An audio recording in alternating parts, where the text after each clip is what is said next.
Hello everyone. Today is our 5th lecture of the SAT class. So we've been able to so far cover the writing and the reading section and the strategies and the grammar rules which are required to attempt the writing section, and so for the reading section. Last class we tried to break down the reading section and see how to effectively solve the section in the given time. Now today we are going to pick up a few reading and a few writing passages and try and practice them. So let's start by looking at a writing section. So here we have a writing section. Question number 1 to 11 are based on the following passage, and the passages shed some light on the workspace.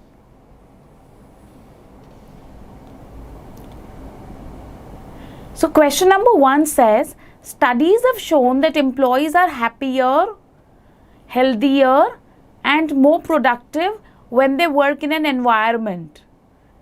So question number 1, should it be no change, or should I say healthy and more, healthier and they are, or healthier being more?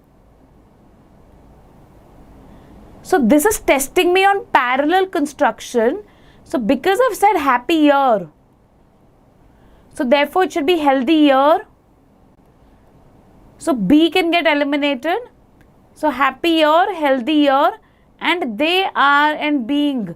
This is throwing off the parallel construction. So A is only correct, healthier, happier and more productive. So A is parallel and therefore correct. Let's look at question number 2. Let me fade myself out so you can see the question clearly. It says, which choice provides the most appropriate introduction to the passage? So let's read a few lines to understand as to what should the introduction of the passage be. Okay, so question number 2 of this writing passage says, which choice provides the most appropriate introduction to the passage? So you know what should be the introduction to the passage. So let's try and read this passage. So studies have shown that employees are happier, healthier and more productive when they work in an environment in which temperatures are carefully controlled. New buildings may be designed with these studies in mind. So should I just say temperatures are carefully controlled, or should I talk about that affords them adequate amounts of natural light, or that is thoroughly sealed to prevent energy loss, or in which they feel comfortable asking managers for special accommodations? So I'm talking about spaces that often depend on artificial lighting, no? So I should be looking at an environment in which I can work in an environment in which what is there?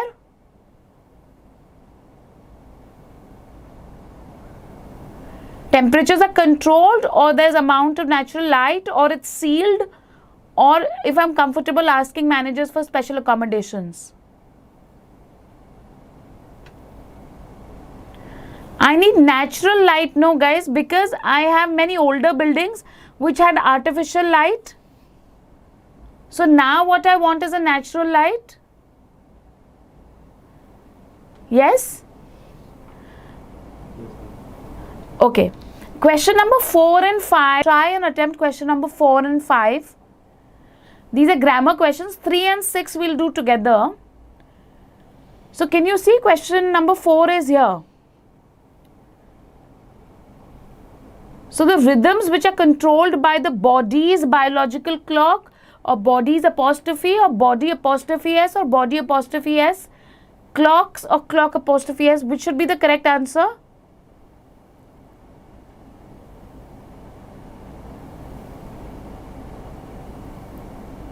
Any idea, Yutika? Can you all see the question and the answers? Ma'am, is it option C? It is option C. Very good, Yutika. So bodies, okay, singular bodies, possessive, and then clocks does not need a possession.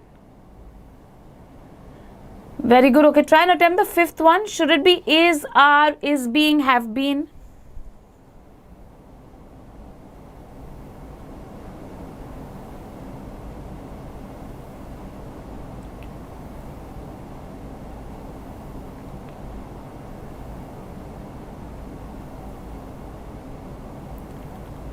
How about the fifth one, guys?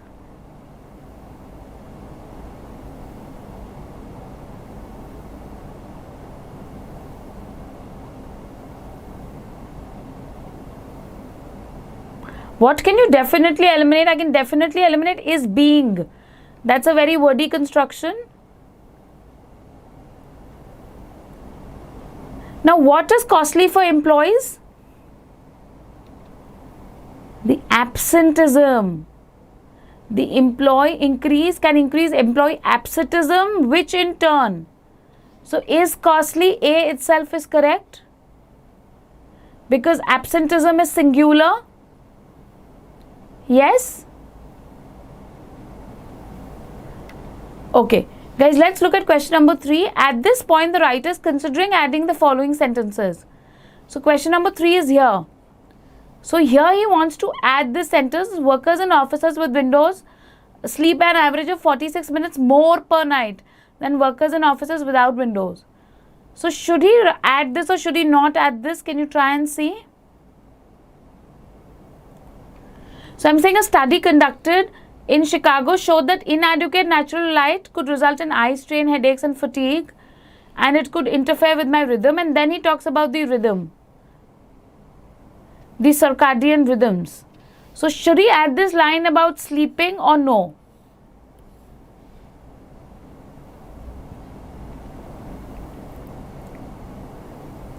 Archita?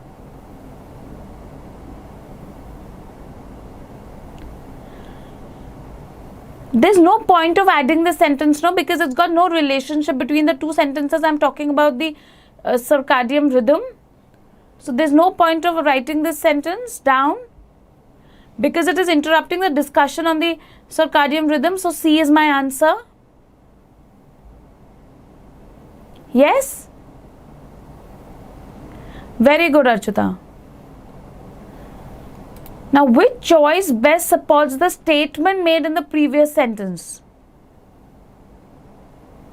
So, I have to check this sentence 6 says one company in California gained a huge boost in its employees' morale when it moved from an artificially lit distribution facility to one with natural illumination. So, here, which choice is supporting the statement made in this previous sentence? About employees who feel less than 100% are sleep deprived are less prone to work with productivity. So, should it be a no change that I gained a huge boost in the morale when it moved from artificial to natural? Or should it be I saw a 5% increase in productivity, or it saved a great deal of cost, or I invested large amounts of money and capital?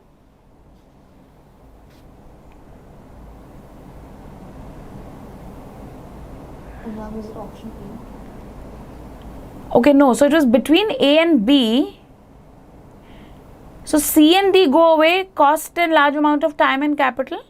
I am talking about increasing productivity, no. So, the morale boost is not important. I have to have a productivity increase. So, A was also talking about something positive, but I need a productivity increase, no. So, B will be my correct answer. Yes? Yes. Okay, in context, which choice best combines the underlined sentences? So, if you see question number 7, no, there are two sentences. Artificial light sources are also costly aside from lowering productivity, and they typically constitute anywhere from 25 to 50% of the energy use. So, I am giving you all 2 minutes. Try and see which choice will best combine the two together. How can I, make a sentence where I combine the two together? Take 2 minutes, go through the options, then we'll discuss this.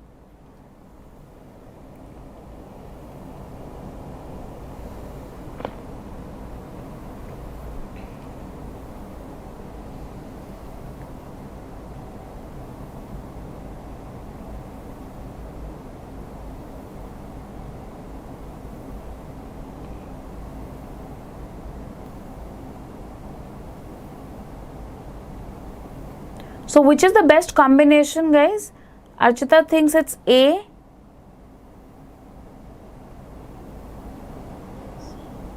No, so Yutika, it is A only. Aside from lowering productivity, light sources are also costly and they can cost you so much. Ceasing typically constituting so much of the energy use, artificial light sources are costly. So it's seeming as if, Yutika, because they're constituting 25 to 60% of the building's energy use, that is why they're costly. That's not true, no? Aside from lowering productivity, artificial light sources are also costly. How? They're constituting anywhere from 25 to 50% of the building's energy use. Yes? Do you understand that, Yutika? Okay. Question number 8, answer please. So when a plant was redesigned, the company was able to enjoy annual electricity cost reductions of $500,000. Should I say each year, per year, every year, or I delete? Now you can delete. Very good, because I've already used an annual. So everything else is redundant, guys. Yes? Very good. Okay, how about the 9th one? Should I just leave it as thus, or should I say nevertheless, or should I say alternatively, or should I say finally?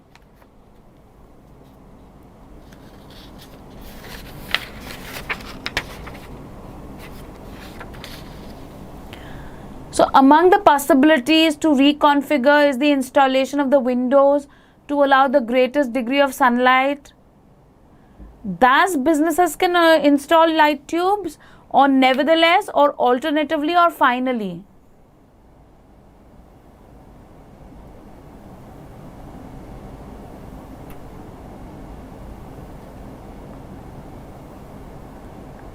Alternatively, no,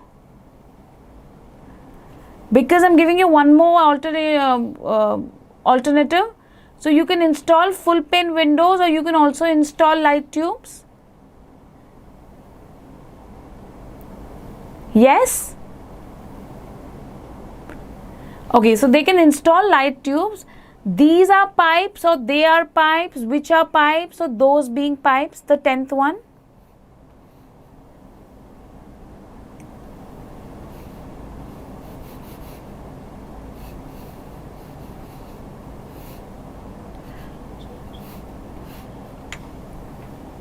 No, so Sahil, the C is an answer for this one, or was it for the previous one? It was for the 9th one. Okay, good. So you got the 9th right. So 10th, Sahil? One second. Yutika, you said A, no change, is it? Yes. Okay, let Sahil also give me an answer. I'm feeling it's B. No, so it's going to be C, which are. Why, guys? I have a comma there, no? So if I say these are pipes, they are pipes, then I'm starting off a new sentence. In that case, I can't put a comma there, no? Thus, businesses can install light tubes, comma, these are pipes, or they are pipes. So I'm using a which, or which always refers to the noun immediately preceding it. So the which is going to refer to the light tubes. So businesses can install light tubes which are placed in the workplace roofs. Yes? Yes, Okay, 11th one, guys. Glass walls and dividers can also be used to replace solid walls as a means. Through means of, means from, or nothing. means of. It is a means of, okay, that's the correct idiom. X is a means of Y. Yes, so that's idiomatically correct. So 11th is B, Bombay. Yes? So guys, you all have been doing fairly well, as in you have given me most of the answers are correct. Let's do one more passage together, this 12 to 22. Can you all try and do 12, 13, 14 and this one is 15, sorry.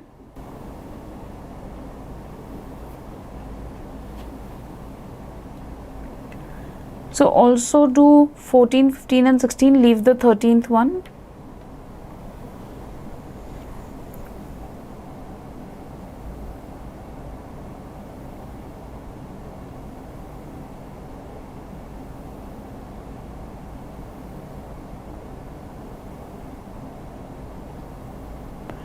Also the 16th one, Archita.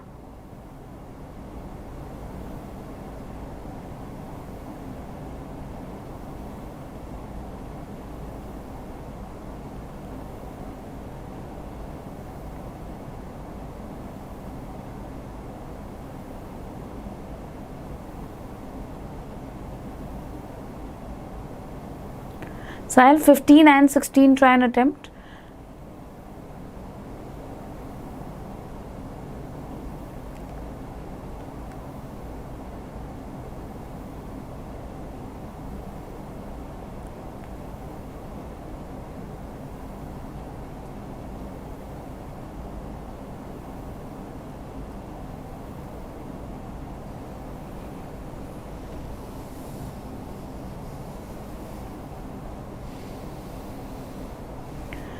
Okay, so both of you have got the 12th and the 14th one right. So 12th is A, themselves, and 14th is D, entrepreneur, comma. So Fred Harvey, an English-born entrepreneur,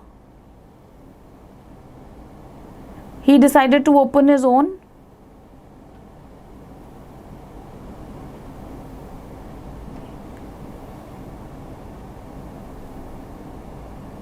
Yutika, 14th is D, Delhi Baba. Because I have to finish this comma, no? Fred Harvey, an English-born entrepreneur. So the underlined portion is, till here. The he was also underlined. I think that's why, Yutika, you didn't understand.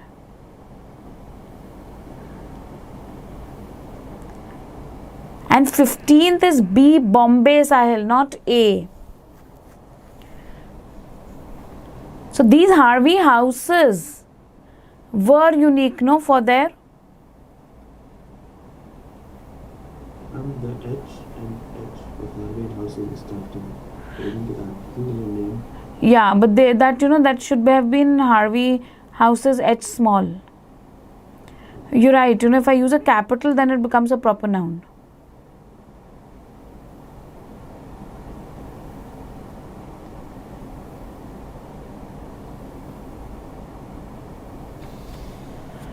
Okay, let's do the 13th and the 16th together. So 16th, very good, Yutika, is C. So Yutika, you got the 14th one wrong. That's because I think you didn't understand the he. It was actually underlined. Yeah, that was a printing error. So 16th is C, guys. You know what 16th is saying? Which choice best maintains the tone? So when I'm talking about the tone, no, it's very abysmal because, I am saying that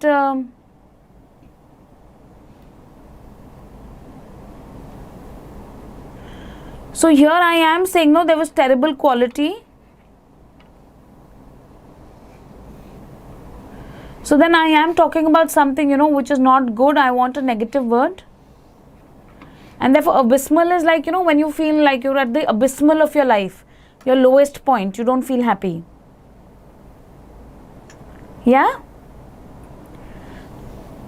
Okay, let's do the 13th one together. Which choice provides the most logical introduction to this sentence? The 13th one. So, despite having worked for railroad companies. So, however, food available on rail lines was generally of terrible quality. Then, should I just not put in anything there? Or should I say he had lived in New York? Or to capitalize the demand for good food, or just not have that line at all? So, any idea?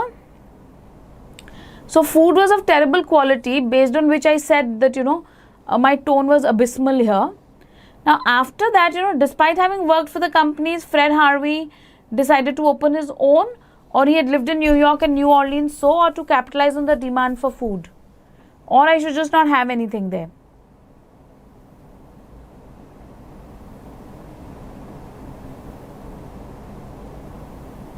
So the food was of terrible quality, so there was a lot of demand for good food. So to capitalize on this demand, he opened his restaurant, no? Yeah? Do we understand, guys?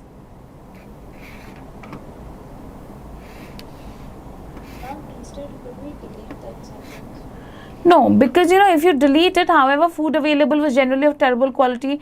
Fred Harvey, an English-born entrepreneur, decided to open his own restaurant. So there is an interconnection, no? Because food was of such bad quality, he saw that there was scope, and therefore he wanted to open a restaurant, Yutika.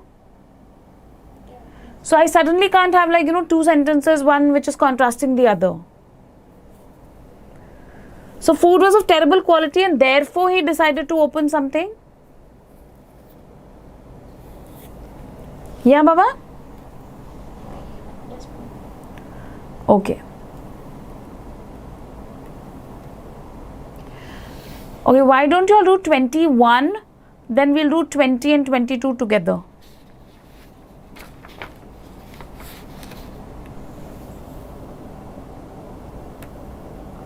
So should it be an ethnic semicolon, or should it be an ethnic colon, or ethnic comma and, or ethnic comma?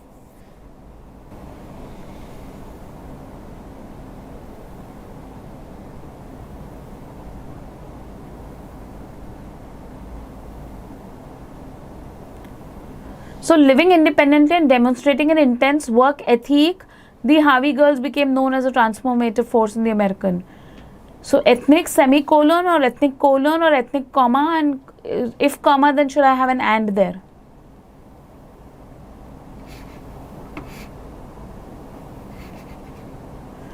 No, Yutika. When you say A, then you're putting a semicolon here after ethnic. So then you're saying that two independent sentences, living independently and demonstrating an intense work ethic. Is that an independent sentence by itself? Can I put a full stop there?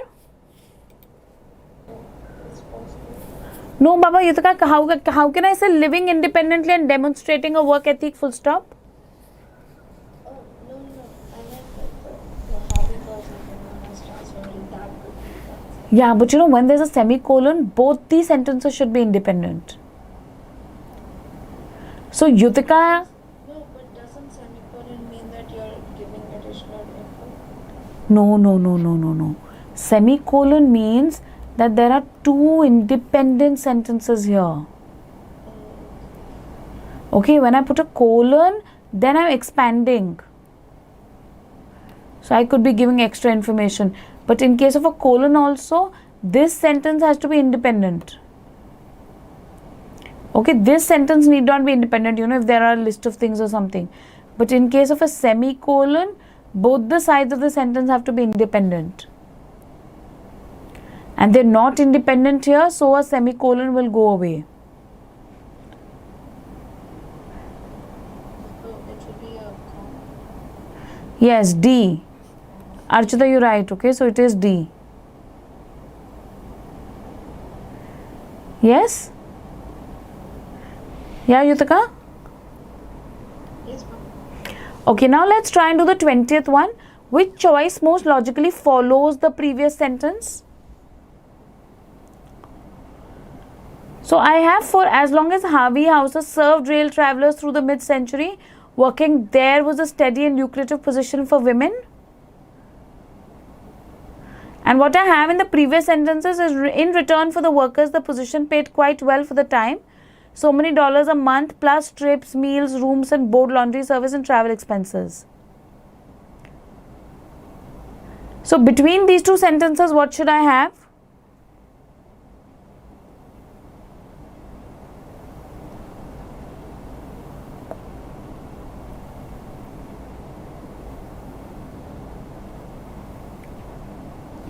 So in return for the work, the position paid very well, and then I got meal, room, board, laundry, all of this.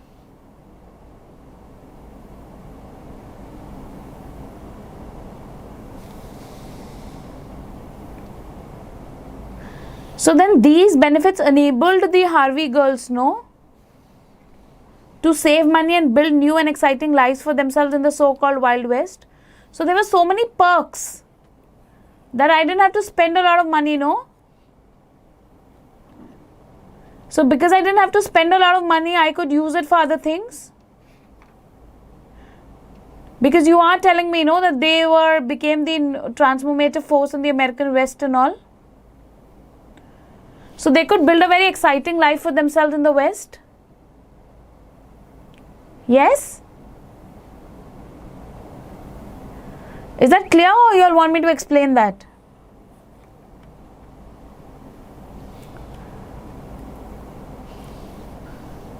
Yeah, guys? Okay, let's look at the 22nd then. So 22nd is saying the writer is considering revising the underlined portion. So the Harvey West became known as a transformative force in the American West. So West, inspiring books, documentaries and even a musical. So should he write that or should he not write that?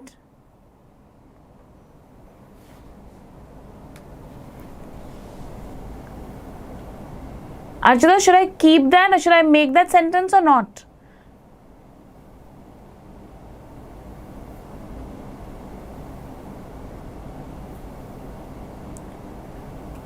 Yutika, C or D was for the previous one or this one? Ma'am, it was for the 20th one. Yeah, okay, good. Ma'am, he should keep that. Correct. I should keep that. Okay, that seems to be a good important information. Why should I keep that, Yutika? Because it serves as a transitional point in the paragraph. Very good. No, not that one. A. Because it provides examples of the influence. So I said no, it has a force. What kind of influence does it have on inspiring books, documentary and even a musical? So it's not a transitional point. A transitional point would be that it's making me go into the next paragraph very easily. But they're giving this additional information to give me examples, no, of how it was inspiring documentaries, books and musicals. Yeah? Yes. Okay. Guys, we're going to come back to these writing passages. So we did 2 writing passages. Let's pick up a reading passage, no, as a break.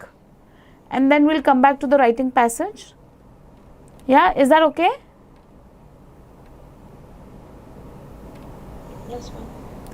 Okay. So there I see this is a very, very long reading passage, which is followed by like 10 questions to it. So let's try and see, no, remember what I said last time? I just read the initial introduction. The passage is adapted from Saki, the method something, okay, the Schwarz-Metter-Klum method. So I read the first 2-3 lines, then I'll straight jump into the question. Lady Carlotta stepped out on the platform of the small station and took a turn or two up and down to kill time till the train should be pleased to proceed.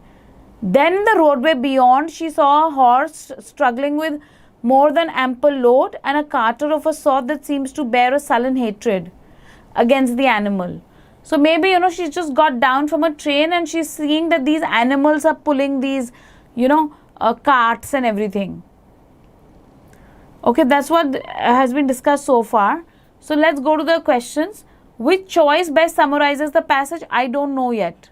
I've not read the entire passage. So question number 1, I'm not going to answer. In question number 2, in line number 2, turn. This word turn most nearly means slight movement, change in rotation, short walk or course correction. So let's go to line number 2. What does turn mean? Lady Carlotta stepped out of the platform and took a turn or two, up and down. It's uninteresting length to kill time. So will turn mean a slight movement, a change in rotation, a short walk or course correction? Short walk.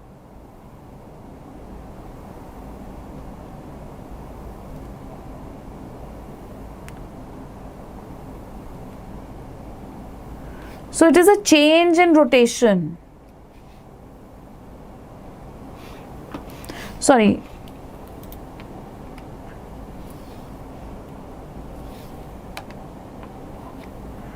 Yeah, as in when she's gone from, she's taken a slight movement, she's done a short walk. That's correct. Okay, I've not answered question number 1, guys, yet. I'm going to come back to it. Question number 2 was okay? Sahil and Archita?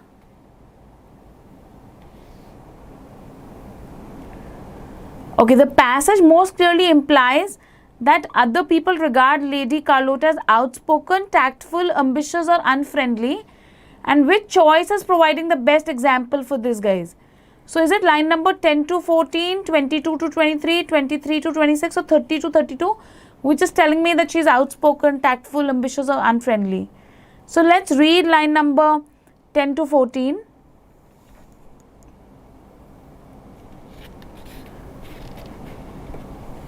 So certain of her acquaintances want to give a plentiful admonition as to the undesirability of interfering on behalf of a distressed animal.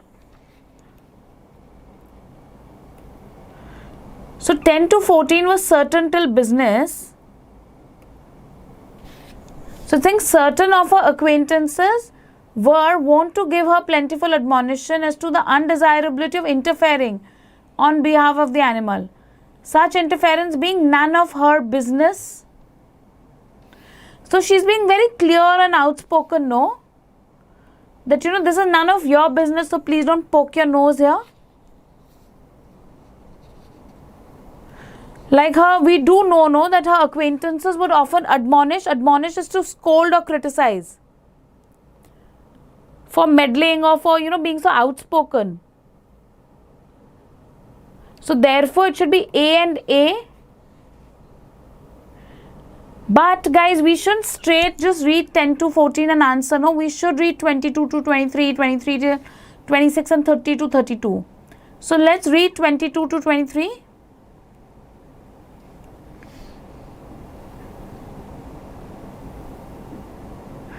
So it is also to be feared that she lost the friendship of the untimely rescued lady. So that's never telling me anything about, Lady Carlotta, no?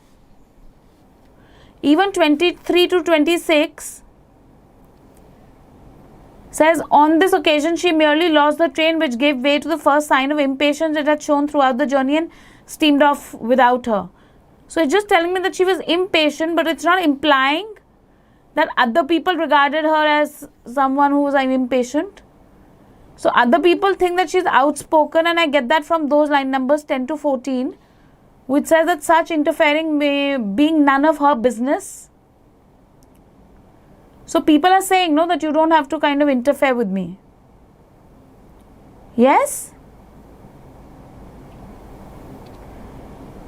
Okay, the description of how Lady Carlotta put the doctrine of non-interference into practice mainly serves to. So in line number 14 to 15, why am I saying that Lady Carlotta has put the doctrine of non-interference into practice? Do I want to foreshadow her capacity for deception, or do I want to illustrate the subtle cruelty, or I want to provide a humorous insight or explain a surprising change? So that was line number 14 and 15. So whenever there's line number 14 to 15, read around it. So can you all read and tell me why has this been mentioned there?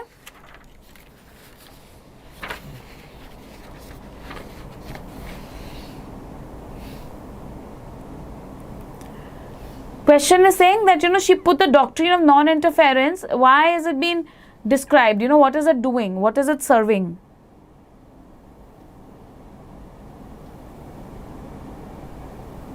Is it foreshadowing her capacity, or is it illustrating the cruelty, or it's providing a humorous insight, or it's explaining a surprising change?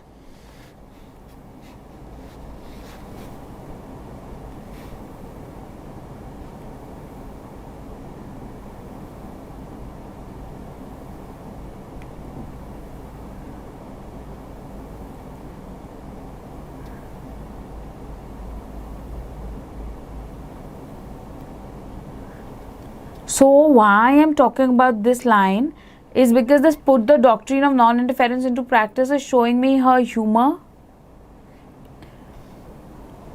It's giving me a humorous insight into her character, that she's received plentiful admonition. but only once. One is the most eloquent exponents. Yeah, so it is giving me an insight into her character. Okay guys, let's look at question number 6. You all will give me the answer. In line 55, charge mostly means responsibility or attacked or fee or expense. Let's go to line number 55. Yeah, the nature of the charge that had been thrust upon her.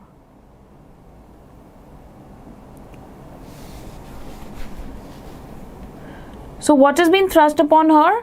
Is it the responsibility, attacked, fee or expense? Yes. Yes, Yutika, A is the answer. So I've been thrust with responsibility. Okay, the narrator indicates that Claude, Wilfred, Irene and Viola are what? Similar to many of their peers, or unusually creative or hostile to the idea, or more educated. So I will have to, go back to the passage in this case also. So let's leave this question for the time being. We're going to come back to it. So the narrative implies that Mrs. Kubal favors a form. This also I don't know yet. I'm going to come back to it. Ninth one says, as presented in the passage, Mrs. Kubal is best described as superficially kind but selfish, outwardly imposing, or socially successful, or naturally generous. And which choice has given me the best example for this? 49 to 50 or 62 to 68 or 72 to 73 or 77 to 82. So let's go to 49 to 50. So it says, how provoking, said Mrs. Carball, these companies are so careless. However, my maid can lend you things at night.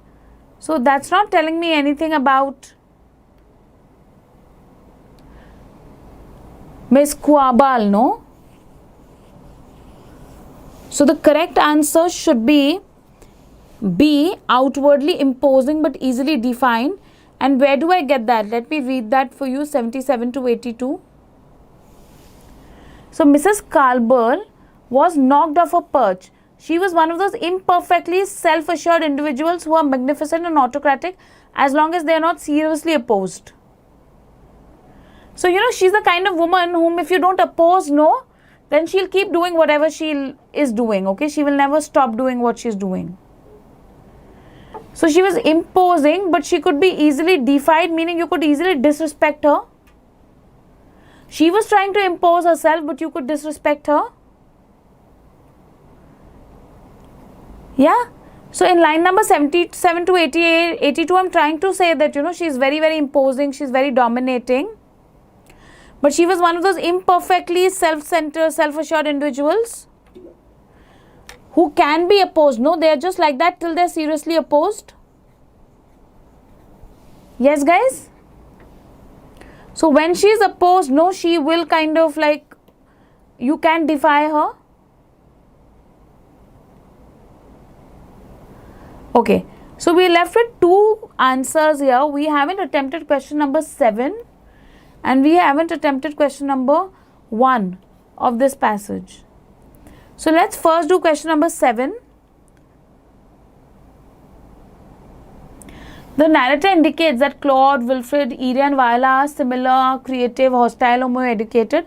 So let's go to where they've mentioned this.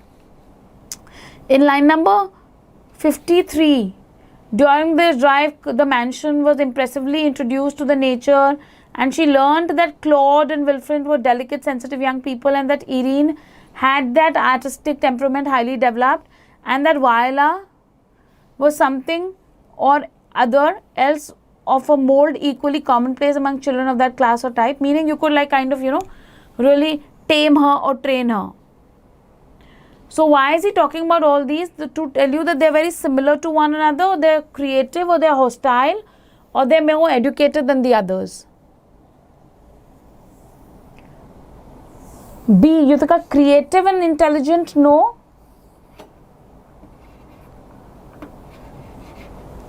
I'm telling this more, because they're very similar to one another, no guys? So all of them are very similar to one another. She learned that they were delicate, sensitive, they had artistic tournament, and Viola was something or other else of a mold equally commonplace among children of that class and type.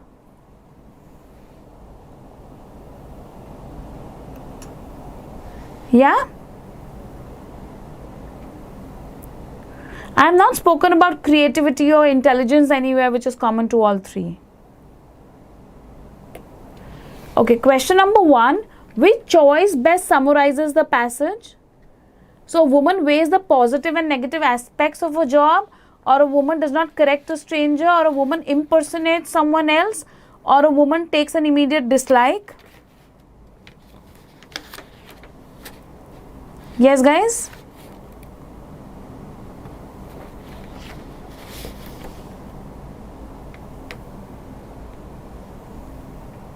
So we have read a little bit of the passage through these questions.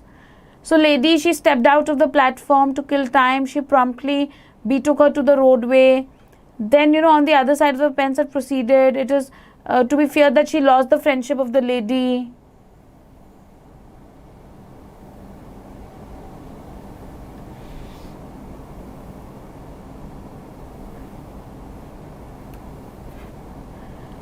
So I am, not correcting a stranger, no, who mistakes her for someone else. She's been mistaken for someone else, no, and she's not correcting them there.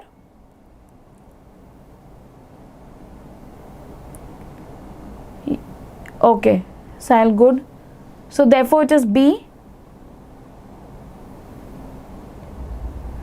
So do you see how we've not read the passage and we're still able to answer, Archita, Yutika, Sahil?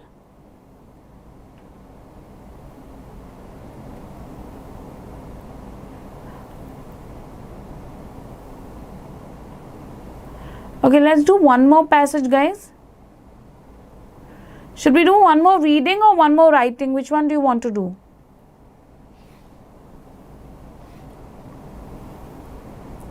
And guys, please send me an email, no, if you all want all these notes, no, and if you all want more practice material.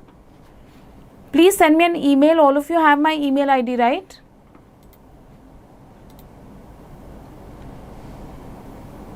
Because I don't have your email IDs, no, it's going to be easier for me to send you the material if you all write an email to me.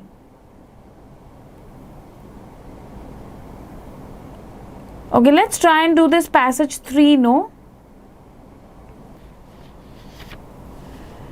Passage 3, this passage is adapted from, can you try and read that? So this passage is from some book feathers, and they've debated about, the flying of the birds. How did that evolve?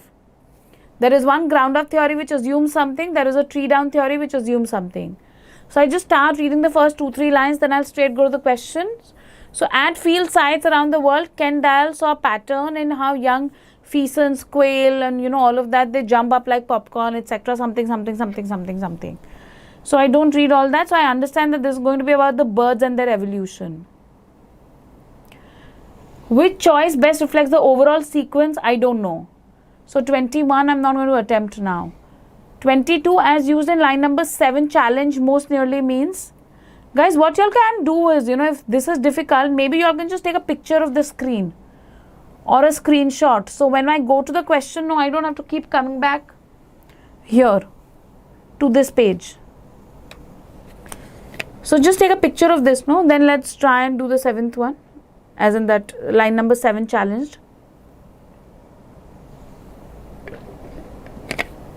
So question is saying that when I'm saying, so when a group of graduate students challenged him to come up with a new data on the age-old ground up tree debate, he designed a project to see what clues might lead to that. So in line number 22, in line number 7, challenged means dared, required, disputed or competed.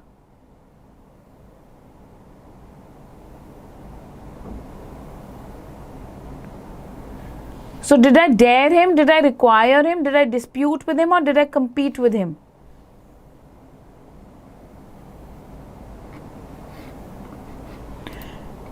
Yes, that's right, Yutika. Very good. Okay, it's dead, guys. Yes, Ashita, that's right. Very good. Okay, 21, I still don't know, guys. I'll come back to 21.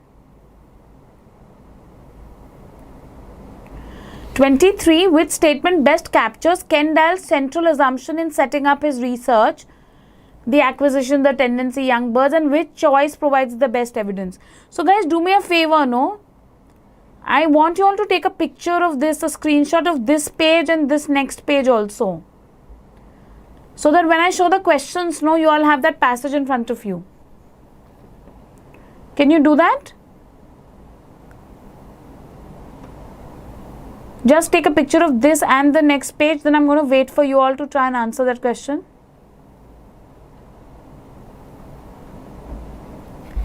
Done?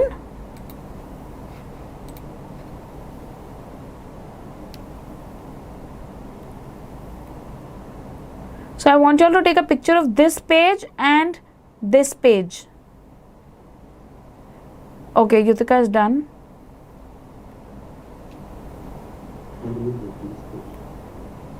Yeah, so this page, you're done? Before this. Okay, now guys, try and do 23 and 24. They're slightly tricky. So which statement best captures Kendall's central assumption? So just quickly read through. The acquisition of flight in young birds sheds light on the acquisition of flight in ancestors, or the tendency of certain young birds to jump, or young birds in a controlled research setting are less likely, or ground dwelling and tree climbing. I don't know. I read these line numbers. And once I read these line numbers, I try and see which of them is capturing Kendall's central assumption in the setting of the research. So take 2-3 minutes. Do this carefully. Try and give me an answer, guys.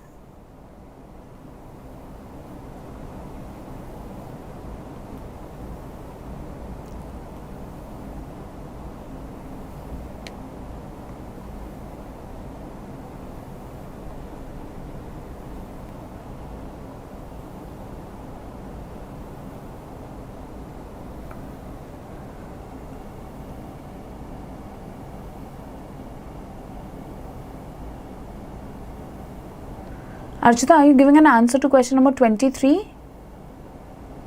Number 1. Okay.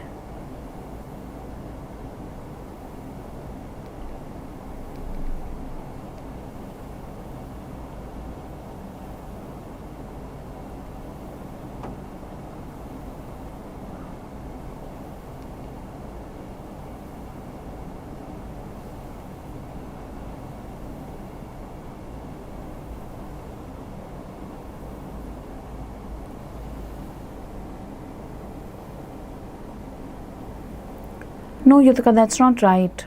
Try and reattempt. So both are incorrect. Just try and reattempt. These questions are generally tricky, otherwise I'm going to help you anyways.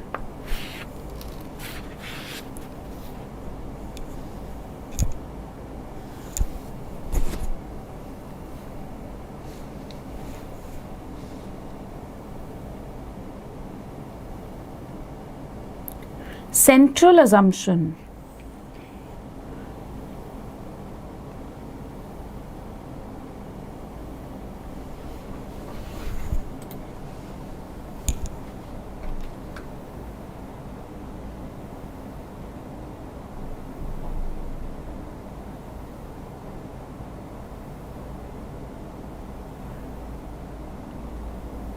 So Sahil, your second answer is right.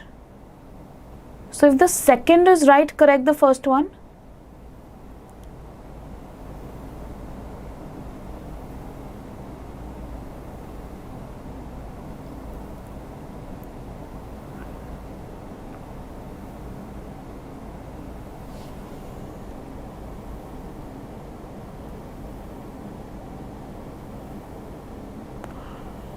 So Yutika, 23 is right. So 24 should be what?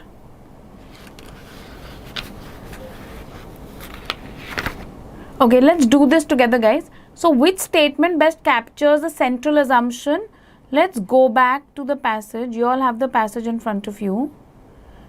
So here, you know, when I say, so when a group of graduate students challenged him to come up with new data on the age-old ground-up tree debate, he designed a project to see what clues might lie in how baby game birds learn to fly. So that was the first challenge, no, to his assumption. So what line number is that, Yutika? So it's line 6 to 11, no?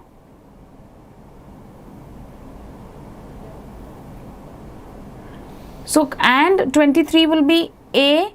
The acquisition of flight in young birds shed light on the acquisition of flight in their evolutionary ancestors. So, because I see that, you know, these young birds are flying, therefore I infer about their ancestors. Yes, Sahil? Yes.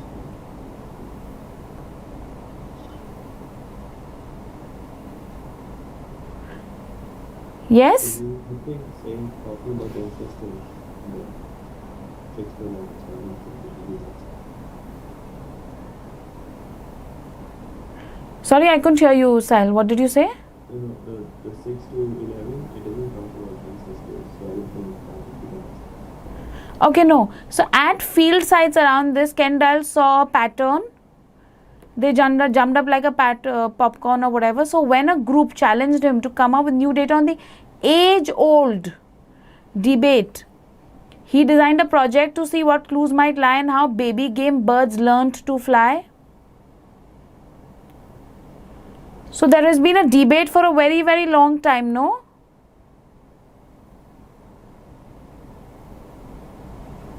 To come up with new data on the age-old ground up tree down debate.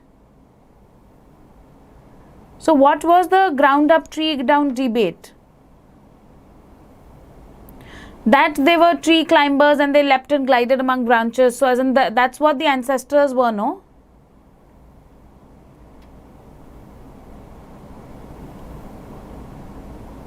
Yes, I'll. So I'm comparing these young birds against the old theory of the ancestors. Okay, great. Now in the second paragraph, line number 12 to 32, the incident involving the local rancher mainly serves to. So guys, you all again have the passage in front of you. Can you all try and attempt this one? This one you should get right.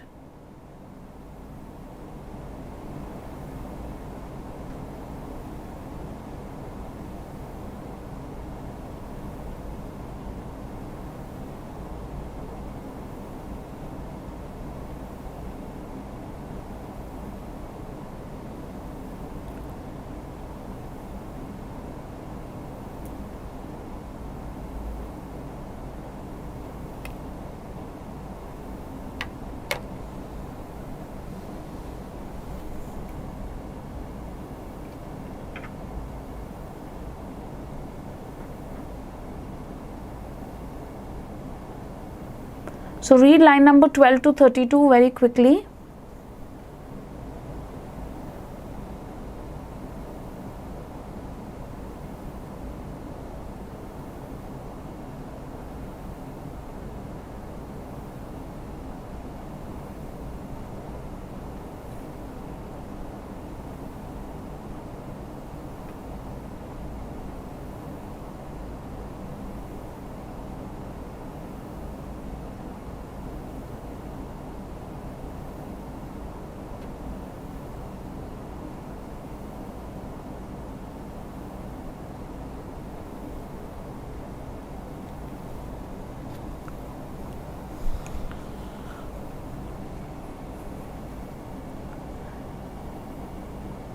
No, Sahil. Try and reattempt.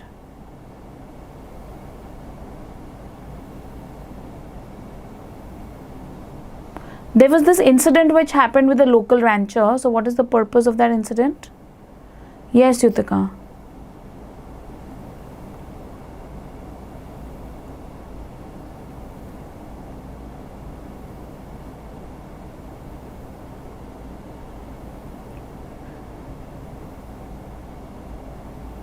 So Sahil, the answer is show how an unanticipated piece of information influenced the research. So I am saying there, no Sahil, that he was incredulous. Let's go back to 12 to 32 1 second.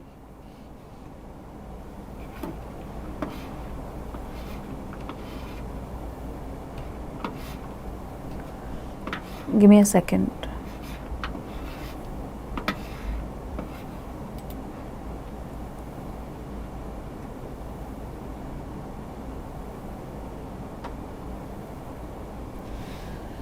So I say that, Ken settled on this as a species, but he might not have made his discovery without a key piece of advice from the local rancher who was supplying him. When this cowboy stopped by to see how things were going, Ken showed him a nice tidy lab setup and explained how the bird's first hops in were measured.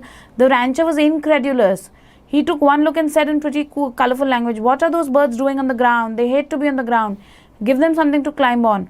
At first it seemed unnatural. Ground birds don't like the ground. But as he thought about it, Ken realized that all the species he had watched in the wild preferred to rest on ledges, low branches or other perches where they were safe from predators. They really only use the ground for feeding and traveling. So he brought in some hay bales then left for his son and data collection, and he went on a short trip. So suddenly, this guy brought him some information. He thought, oh, ground bird, so they're supposed to be on the ground. But suddenly this rancher, mentioned that what is this bird doing on the ground, and he got an unanticipated piece of information which later influenced his research. Yeah? Do you understand that, Sahil? Why D is wrong, Sahil, is because that information from the rancher is not revealing his motivation for creating the project or like as a contributor. So he was already working on it. He just got some information which led him to kind of, do the research better. Okay, 26. After he had his aha moment in line 41, what did he do? Did he try to train the birds to fly, or he studied the videos, or did he observe how the birds dealt with the steeper inclines, or he consulted with other researchers? This one is easy.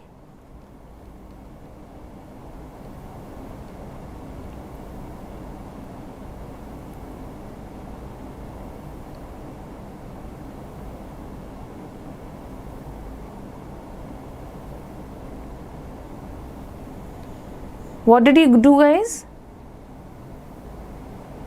Okay, read it and then tell me.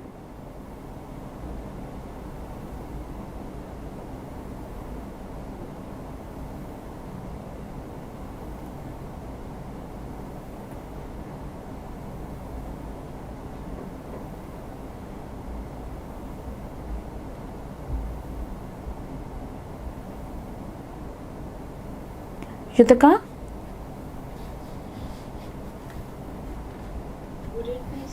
Yes, yes, it's straight there. No, he observed how the birds dealt with the gradually steeper inclines. Okay, the passage identifies which of the following as a factor that facilitated the baby's traction on steep ramps. Let's look at the next question. Do they give me line numbers? Okay, I'm going to come back to 27. As used in 61, document most nearly means, can you all tell me that?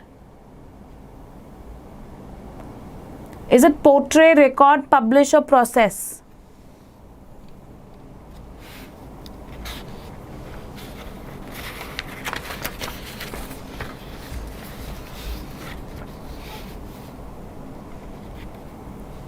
Record. Correct, record. Very good. Okay, 29 and 30, guys, take 2 minutes and try and do it. What can you infer about gliding animals? So where do you get it from? Line number 4 to 6. 28 to 29, 57 to 59 or 70 to 74. That their young tend to hop along with their parents, or their method of locomotion is similar to ground, or they use the ground for feeding, or they do not flap their stroke. They do not use a flapping stroke to aid in climbing slopes.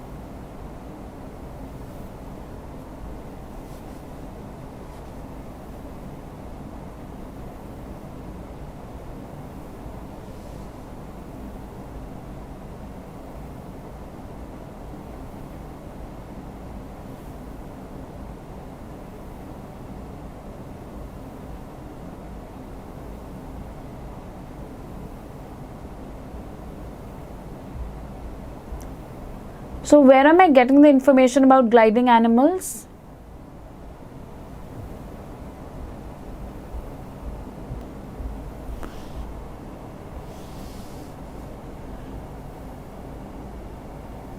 Very good, Sahil. No, Yutika. So both are D. How did you get that, Sahil? So line 72 to 74 it says something like Yes, a flapping flight stroke.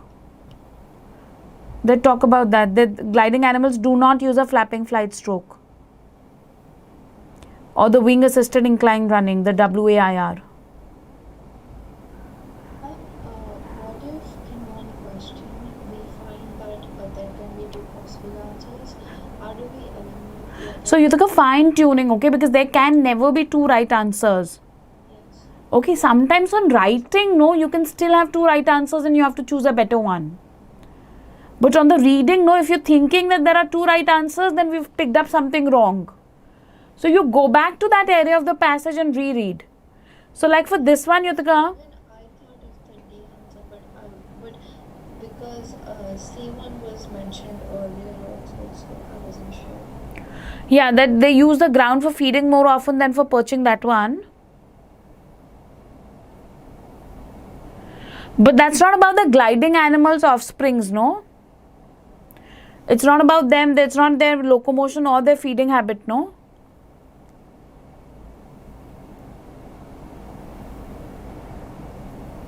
About the gliding animals, you think I only speak of in line number 72 to 74? Yes, ma'am. That was my, I was confused between B and B. Yeah. Yeah, but you have to then, maybe then again relook into the question. Okay, they're talking about the gliding animals from the passage. Yeah? Okay, we have this one question left. Let's try and go to 27. Let me just try and go back to the page.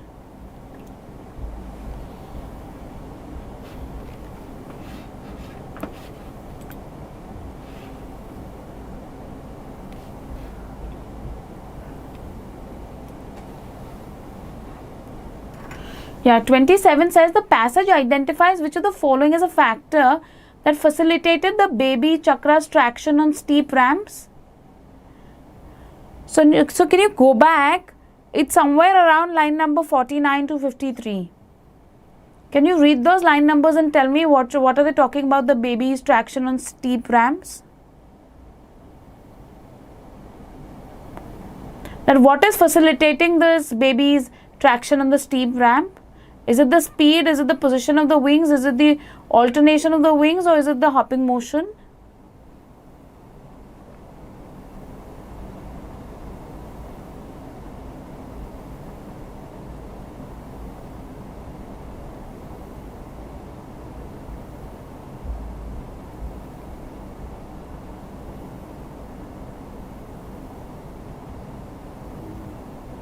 where's the answer?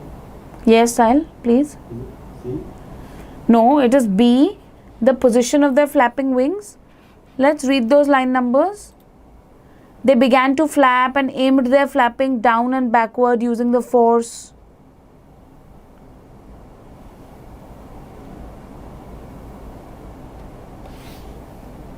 So as the incline increased, the partridges began to flap, but they angled their wings differently from the words. They aimed their flapping down and backward and pressed against the ramp, no? I mean, line 41. It says The birds were using their wings and legs cooperatively, this one. yes. So Ken dashed out to see for himself, and that was the aha moment. The birds were using their wings and legs cooperatively, he told me, and that single observation opened up a world of possibilities. Correct. But what is making them go up the ramp is the question, no? That what is helping them go up the ramp? So yes, they are alternating their wing and foot movement. But that's not helping them on the ramp, no? On the ramp, the position of the flapping wings are helping them, Sahil? Yes. Yeah, reading the question carefully, Yutika, Sahil, Archita will most often than not get me the right answer. So even C is mentioned elsewhere in the passage, but that's not answering my question. Yes? Okay. So that was another passage that we did. So I wanted to do like a couple of reading passages together to show how it should be done. So Archita did tell me, guys, that she has been doing passages, and with these strategies, she's found it a little easy to do it. I would also want you all to incorporate these strategies and please attempt the passages. Please mail me if you all have any doubts, if you all want more material, or if there is any material that you all have solved and you want to show me or ask me a doubt on a particular question. Yes, verbal from this point onwards is mostly doubt solving. So the more you all solve and ask me, the better you all will get. Like how Yutika, you said, no, when I'm down to 2, why is this not the answer, that not the answer? So we need to do a lot of brainstorming on questions. So I want you all to this week attempt a lot of writing and reading, and then, get back to me with doubts. Yes? Yes, ma'am. Okay. Any questions, guys?